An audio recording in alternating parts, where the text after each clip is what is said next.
everyone. I'm so honored to be invited to speak at TEDxGMCJammu.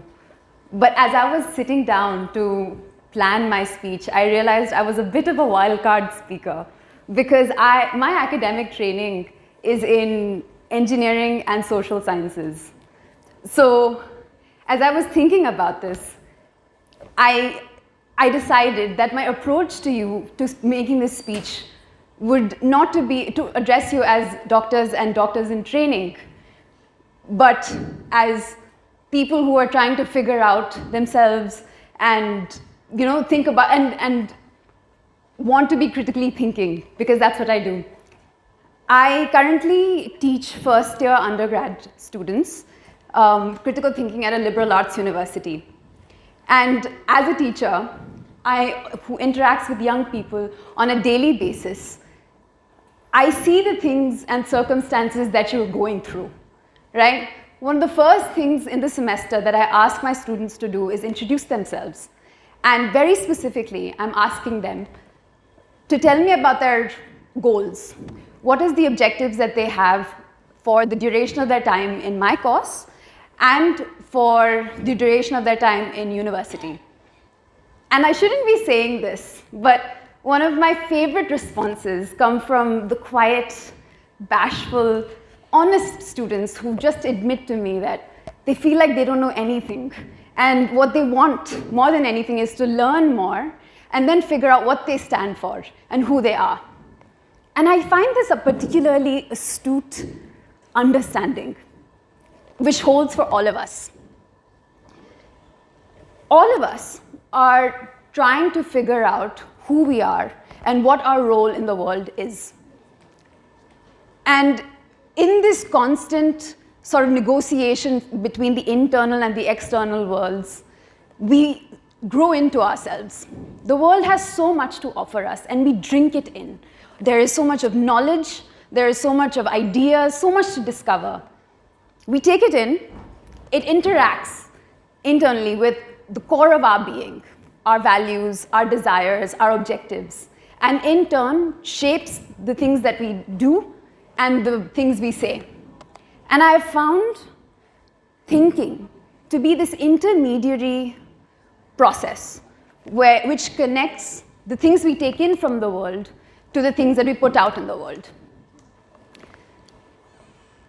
So one of the biggest lessons that I want my students to sort of take away after class, or after my course, is that one of the first steps to becoming ourselves and growing into ourselves is to expose ourselves to the things that are available to us, the things that the world offers us. Cultivate curiosity. Expose yourself to the various things that are available and that have been addressed and worked upon in the world, right? Lesson number 1, read widely, read deeply. Now, this is all great because in our age, we have so much information at our fingertips, right? There is so much technological progress that has made capturing our physical reality so easily accessible and available. With all this information, we are able to share, communicate, transmit at lightning speed as well. But when you think about it, are we less lost now with all of this information that abounds? It seems somehow that we are faced with this information glut, right? We have all this technology to capture the world that we have, all these facts at our disposal. But does that mean that human problems have gone? Have they disappeared? They haven't. Neil Postman, a sociologist, calls this information glut meaningless, incoherent, contradictory, and just too much. His diagnosis is that all of this information hasn't been tied together, weaved in together to form sort of a coherent fabric that is able to answer the questions that we really seek. What are humans in search of? They want to know, how did we get here? They want to know, what are we working towards? They want to know, what is it that we need to know right now, and what is it that we don't need to know right now. Neil Postman encapsulates this very well. Human beings are looking for moral guidance, they're looking for social purpose, and they're looking for intellectual economy. And all of this information, all the technological progress that has been able to really capture the facts of reality, don't really tell us what to do with these facts, right? The facts in themselves are not instructive. So this is when I step in and I introduce to my students lesson number 2, identify an argument. Now, what's an argument?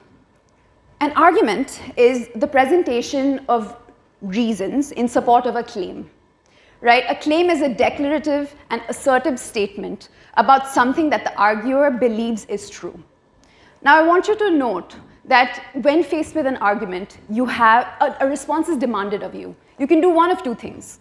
Either you can uphold the assertion and say, yes, this is true, I believe this is true, or you can deny its validity and respond with a counter-argument. Facts, on the other hand, don't demand this of you. Facts are objective reflections of reality, whose existence is independent of our sensory experience. Arguments are tools for persuasion. So you see how they're different from facts. Facts don't demand to be proved. An argument, on the other hand, requires a case be made for it so that you're persuaded that it's true. The danger arises when we are unable to distinguish between facts and arguments. In this age of information, as we have all these facts available, we are faced with so many arguments as well. Everyone's trying to tell us, believe this, or the world is this way, or in one way or another, trying to get us to believe something or another. And the step towards becoming a critical thinker is to be able to distinguish between this and recognize when you're faced with an argument, right? Because if you realize that you're faced with an argument, you'll be primed to be skeptical, and you will look into the grounds on which that argument is being proposed. You will scrutinize it. You will not uncritically uphold it to be true, mistaking it for a fact. So is this the recipe for critical thinking? My students love the first part of this first part of this lesson, because as I'm assigning all these readings, they're very quick with questions saying, oh, but this reader, does the reader have credentials to say this? Or is there a logical fallacy being made in coming up with this conclusion? But then I turn it around on them, and I ask them for their first assignment, and their homework is like filled with scratches and circles and questions, because they are so likely to make generalizations.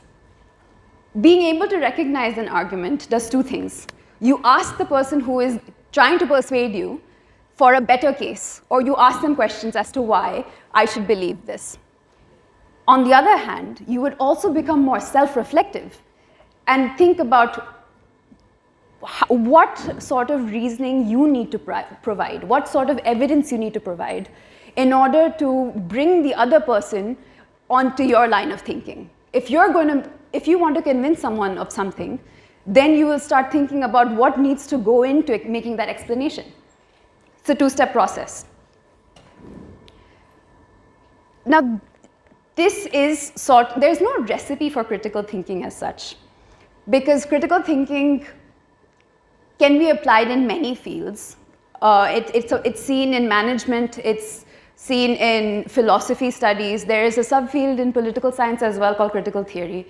And what differentiates all of these depends on what the subject at hand deems to be critical. But the way that I have approached thinking about critical thinking is I follow Dewey's definition. He states that critical thinking is the active, persistent, and careful consideration of beliefs and other supposed forms of knowledge in light of the grounds that support it.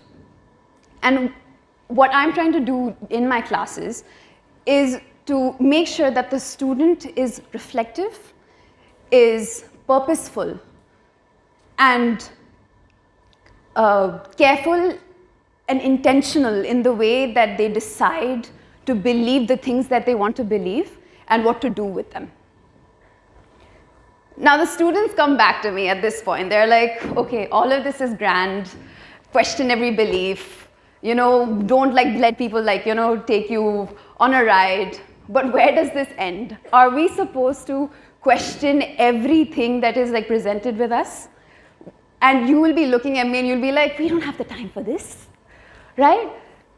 And these are very good points to make, because neither is it possible and neither is it desirable to independently verify the validity of every claim that you're ever confronted with, or to question everything that you believe and start from first principles as to does this hold, does this not hold? Sometimes you want to delegate this responsibility to expertise and wisdom. So expertise and wisdom that you find to be authorities on a particular subject matter. Now authority is it's a tricky word, right? Because when you think of someone as an authority on a particular matter, what you're saying is that they have this special access to superior knowledge and wisdom, and you wouldn't subject authorities' thoughts with the same level of scrutiny that you would to anyone else. So this is the third lesson, is that what we want to do is we want to be very intentional with who we decide are authorities on things, because you're giving them the right to tell you about how the world really is, right? You're saying that, okay, this authority, because of their expertise, because of the work that they've done, because of their intelligence, because of whatever reason it is, I have authorized them to tell me about the world in particular ways, and I will not be subjecting them to the same level of scrutiny that there's a deference that's provided, right? You feel obligated as well. You don't want to go against what an authority tells you is true. And the third lesson in critical thinking, as I was repeating, is that you want to make sure that you trust the authority who you're looking for guidance and to tell you about the world. You want to make sure that they're in line with your values, and which will sort of help you critically choose the authorities that you are getting to inform you and tell you about the world. So in sort of conclusion, if what I tell my young students as they're sort of negotiating between the simultaneous pushes and pulls in the world, they're bombarded with all of this information, the world's telling them to do a lot of things, I tell them that keep these three lessons in mind. One is cultivate curiosity, right? There is so much out there. The process of becoming and growing into yourself depends on what you feed your mind as well. So cultivate curiosity, right? Give yourself exposure to all the things that are out there. Secondly, know how to distinguish between fact and argument. This will make you more critical about what you accept, and it'll make you more critical about what you put out in the world as well. And thirdly, be intentional about the authorities that you authorize to tell you about the world. Thank you.